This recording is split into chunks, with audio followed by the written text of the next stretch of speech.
Hey guys, so today I have a special video for you.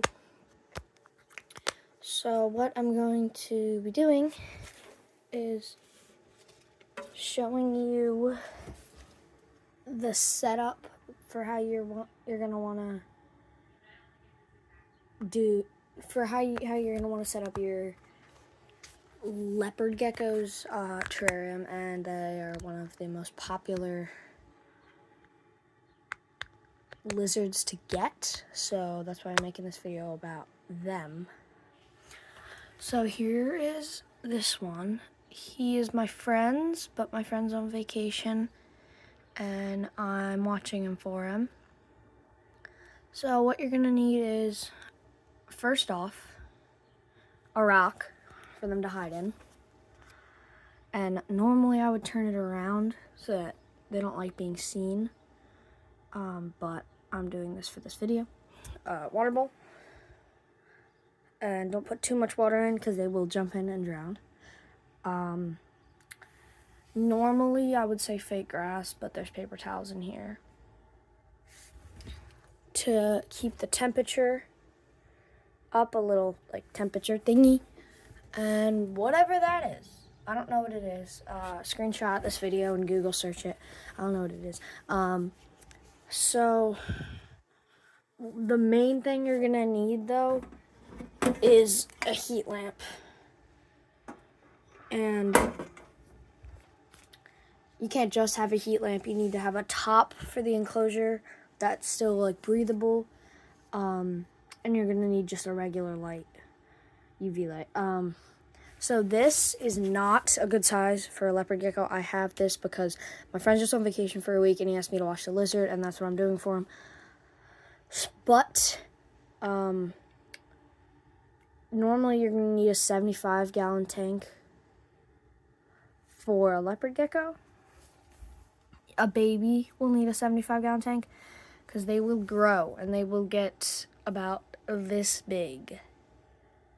They can get not as big as bearded dragons. I will say he's still only like a month old right now, I believe, and he won't get much bigger, but he will get bigger. And so when I wouldn't recommend touching or picking up the lizard when you first get it. They will hiss and try to bite you. They don't have teeth, so if they do bite you, they're not venomous or anything. You'll be all right. But if they hiss too much, they will drop their tail and they can get uncomfortable. So they can drop their tail if they get really nervous, or if someone picks them up by their tail. So I would wait until they're older to pick them up or touch them. So I'm going to show you some of the main things you're going to need to set up the perfect enclosure for your reptile. Mostly leopard gecko, because this is what that is. As you can see, he's adorable. I recommend him highly. And you're going to need, live crickets are very, very tasty for them, but just for a week while my friend's on vacation, I'm feeding him, they're just dead mealworms. So you can, again, take a screenshot of this video and Google search this, and you can find it on Google Shopping or whatever. And so I'm feeding him that, and I just have tweezers. I give him 3 a day, and he will pounce at them, so don't be scared. So you're gonna want to put them right next to him so he can see them, and he doesn't have to go hunting for them. And remember, they will poop and pee in the same spot. He's only been here for 24 hours, and that's his spot already. So normally they will choose the corner of the tank, but they might choose the middle for you. I don't know. So just for the week I have him, there's paper towels, but again, probably fake grass is the best. And for the inside of the enclosure, a rock, something for them to hide in, water bowl, and things to keep the temperature good, and whatever that thing is, Google search it. And you're going to want a fake plant that I have right here. And you're just going to want to put it really wherever. And like there, that's fine. Again, that's another thing for him to feel like he's in the real nature, and another thing for him to hide in. So then you're going to want a 75 a lid for a tank that will fit 75 gallon. That will fit on a 75-gallon tank. So I'm just gonna set you up while I put this on. But then, and if it's a little too big, you're going to want to make sure that the little latch that opens up is like in like the tank part, and it's not like out here or something where the tank isn't actually. So, because sometimes it can smell, and you might want to use the tweezers in that hole. And then you're just gonna put the heat lamp on top.